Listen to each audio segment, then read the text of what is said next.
सहर्ष स्वागत आहे. D Y. Patil B Tech agriculture engineering college Talsande हे गेली 20 ते 22 वर्ष झालं तळसंद्यामध्ये कार्यरत आहे. या महाविद्यालयाच्या माध्यमातून आपण जवळजवळ 35 मशीन त्या ठिकाणी निर्माण केलेले आहेत. अंतिम वर्षाचे विद्यार्थी असतात त्याला 6 महिन्याचा प्रोजेक्ट असतो. या प्रोजेक्टच्या अंतर्गत हे विकसित केलेल्या मशीन्स आहेत. त्यापैकी या 3 मशीन्स आपण डेमॉन्स्ट्रेशनसाठी आहेत. त्याच्यामध्ये मक्का तोडणी मशीन आहे, नारळ तोडणी आणि नारळ पंचिंग मशीन आहे, त्याचबरोबर धान्य त्या ठिकाणी स्वच्छ करण्याचं मशीन आहे. आणि प्रत्येक मशीन तयार करताना शेतकऱ्याला खरोखर गरज कशाची आहे ते सगळं लक्षात घेऊन त्या ठिकाणी मशीन निर्माण केलेले आहे. महाविद्यालयामध्ये आपण अवश्य भेट द्या.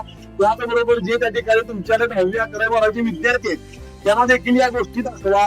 आज शेतकरी कष्ट करतोय, प्रत्येक ठिकाणी तो पळतोय, परंतु तरी सुद्धा खरोखर कुठले मशीन त्याच्याकडे आहे किंवा बाजारात उपलब्ध आहे याची माहिती कमी असल्यामुळे त्याला पाहिजे असं ज्ञान मिळत नाही. परंतु D Y. B Tech agriculture engineering college हे कृषी अभियांत्रिकी व तंत्रज्ञानासाठी बेस्ट ऑफ सोल्युशन आहे. त्यामुळे आपण सर्वांनी अवश्य महाविद्यालयाला भेट द्या आणि आणखी अधिक माहिती द्या ही विनंती.